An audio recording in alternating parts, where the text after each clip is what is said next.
Ikaw, makinig kami, sasabihin ako sa'yo Kung gusto mo talagang yumaman ng todo, pakinggan mo to. Pero kung hindi, kung ayaw mo, kung wala kang pake, di wag, di ba? Ganun lang naman yun. So kung tingin mo, hindi para sa'yo to, 4 letters lang yung tatandaan mo. 4 letters lang. STFU. Okay?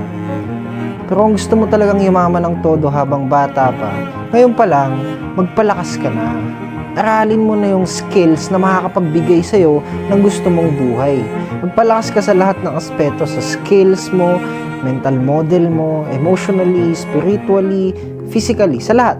Balikan mo to after 10 to 15 years from now and I'm sure sasabihin mo, tama ako. Kasi walang kwenta kung isang aspeto lang ng buhay mo ang maayos. Palakasin mo lahat, diba? Huwag ka na gumawa ng mga walang kwentang bagay. Nasasayang na yung oras mo dyan. Tandaan mo yan. Ito, real talkin na kita. Pag di ka pa kumilos at gumawa ng paraan as soon as possible, I'm afraid to say, pero hindi ka na makakaalis dyan. Masakit man marinig, pero hanggang dyan ka na lang.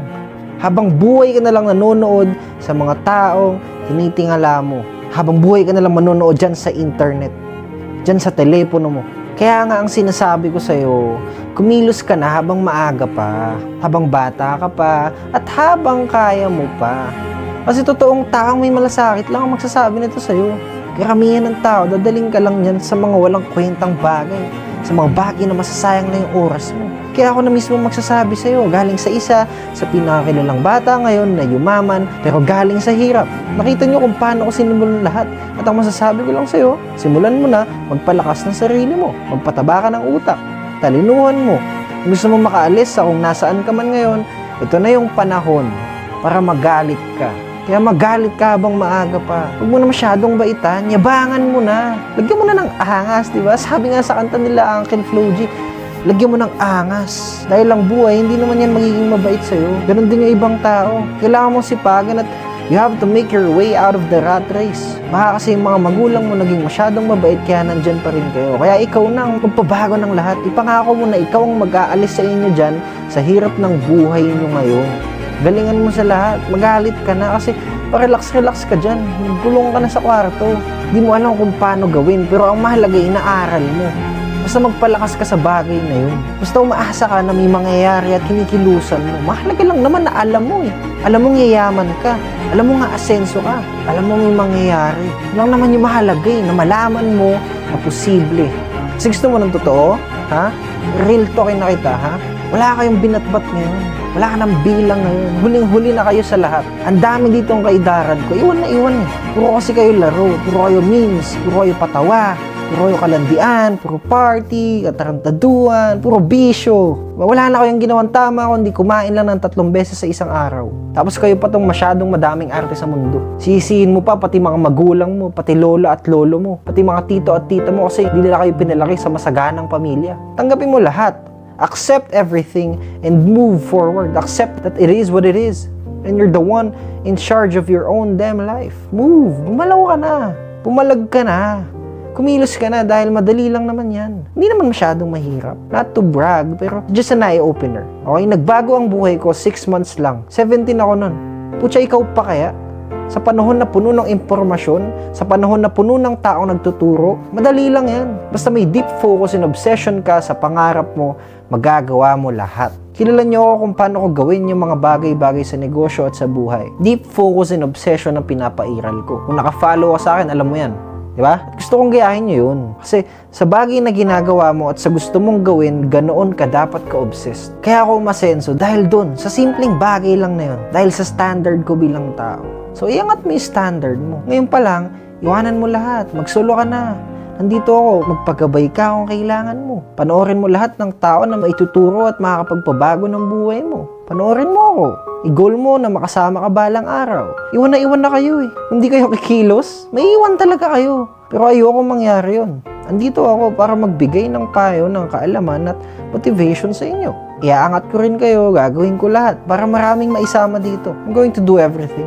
Pero putya, tulungan nyo rin naman yung sarili nyo. Magkaroon din naman kayo ng bilang sa mundo. Real knowledge ang kailangan natin dito. Real skills, real passion and craft na may ibubuga. Kasi yun ang kailangan para manalo. Tatanungin nyo hindi mo pa rin alam kung paano. O magkaroon ka ng idol, ng ifa-follow, ng papanoorin, magkaroon ka ng gagawin. Tapos dapat may matatapos ka din, magkaroon ka ng pangarap na mataas, ng sense of urgency, ng mindset na matindi, tapos mawalan ka dapat ng emosyon. Pero lagyan mo ng puso, maging mapagbigay ka sa kapwa mo, pero huwag kang magpapaabuso. Huwag kang gagawa ng bagay na labag sa Diyos, ialay mo sa Kanya lahat. Sumama ka sa mga tamang tao at alagaan mo sila. At kapag may nakita kang ginto, huwag kang titigil hanggat hindi yan magiging diamante. Lahat yan, kailangan magkaroon ka. Kaya simulan mo sa mga yan. Kung hindi ka kikilos ngayon, sinasabi ko sa inyo, sobrang bilis magbago ng mundo. Ang dami ng bata ngayon na yumayaman ng todo. Pakadami na. Mawawalan na kayo ng chance pag di pa kayo gumalaw ngayon. Ito na yung panahon na pinakamadaling kumita ng pera dahil sa internet. At hindi to forever. Walang forever sa panahon na to. Sooner or later, madaming magbabago. May magbabago na naman na magtutulak sa atin para gumawa na naman ng panibagong paraan. Start from scratch ulit lahat tayo.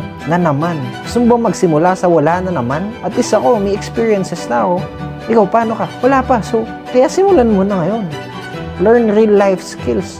Especially yung mga advanced knowledge, yung mga bagay na kaya mong maging pinakamagaling. Technology, anong skill, pwedeng sa sales, communication, multimedia, internet, social media, lahat yan. Yan ang bagay na magpapayaman sa isang bata ngayon na mismo.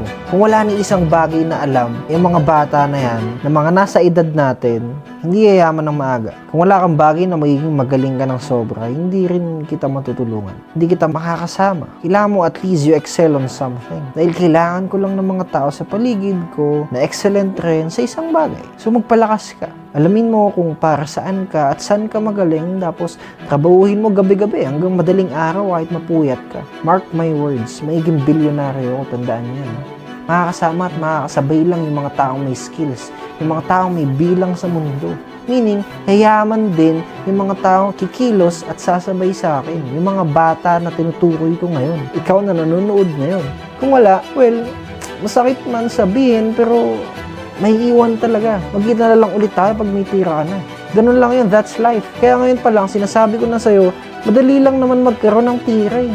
Mag-aaral ka lang. Magkita na lang ulit tayo pag may tira ka na. Ganun lang yun, that's life. Kaya ngayon pa lang, sinasabihan ko na kayo, madali lang magkaroon ng tira. Mag-aaral ka lang ng mga bagay na wala sa school. Advanced knowledge, book knowledge, people knowledge, experience ng iba't ibang tao na nagawa na yung mga bagay na gusto mong makamit. Ganun lang kasimple. Kung ikaw uupo ka sa classroom at sasabay ka lang sa inaaral ng mga kaklase mo, tinuturo ng teacher mo, huwag ka nang umasa na makakalaya ka dyan agad. Hindi niya nabibigay yung buhay na gusto mo agad. Kung gusto mo talaga ng pambihirang resulta, kung gusto mo talaga ng sobra, ngayon pa lang dapat mas malalim ka na sa teacher mo. Yung proof mo, hindi tuturo sa'yo lahat yan. So, kailangan voluntary learning. Self-earned knowledge ang key. Hindi kung ano lang ipasok sa kokote mo, sapat na sa'yo yun. Uwi ka na agad sa bahay. Hindi ka na mag-aaral, tas laro ka na agad. Kung okay na yung enough knowledge na tinuturo sa curriculum natin, sana lahat tayo pare-parehas na kahit papano, hindi naghihirap sa buhay, kaso hindi. Kaya ikaw, umiba ka. Huwag kang gumaya sa karamihan kung ayaw mo sa buhay na meron ng karamihan. Iwanan mo lahat. Delete mo lahat ng laro sa telepono mo. Magpalaki ka ng katawan, magpalakas ka sa isang bagay o maraming bagay, magpataba ka ng utak, tapos gumawa ka ng paraan kung paano kumita ng pera para magkaroon ka ng value. Bilang lalaki, kailangan yun. Isa pa, hindi mo ba naisip na malapit na tumanda yung mga magulang mo? Palubog na sila habang ikaw palitaw pa lang. Hindi sila palagi nandyan, baka akala mo. Baka magulat ko, dumating na yung araw na wala na sila sa tabi mo, tapos tsaka ka lang manggigigil at gagalaw. Ayaw mo dumating sa punto na masasabi mo na sana pala inagahan ko na. Sana pala ginalingan ko na mas maaga. Baka siguro nag-iba yung takbo ng buhay namin. Alam mo, sinasabi ko to hindi para mawalan ka ng pag-asa. Hindi para mawalan ka ng gana o maisip mo na mahirap. Sa dami ng tao na ni-real talk ko, sure ako, kung mahinang nilalang ka, manginginig ka eh. Baka hindi mo nalang gawin. Kasi maisip mo, mahirap pala eh. Sabi ni Josh, mahirap daw. Diba? Pero kung totoo may pangarap at may tira ka talaga, dapat kaganahan ka at magigigil ka na. Pero ikaw pa rin ang bahala, buhay mo yan. Ikaw ang magdesisyon kung kikilos ka ba o hindi. Pag sinimulan mo ngayon, malabang sa 2025, wala ka pa rin alam na kakaiba o mas advanced sa knowledge ng society. Pag nagsimula ka ngayon so, ang payo ko lang, keep on learning, or kung hindi man, start now. Mas masarap tumanda na maraming nagawa at napatunayan dito sa mundo. Work on your purpose. Dahil lang batayan lang na natapos mo yung mission mo dito sa lupa at nagawa mo yung purpose mo sa kapwa mo, alam nyo kung ano? Ay kung gaano kahaba yung pila ng sasakyan na paparada sa araw ng libingan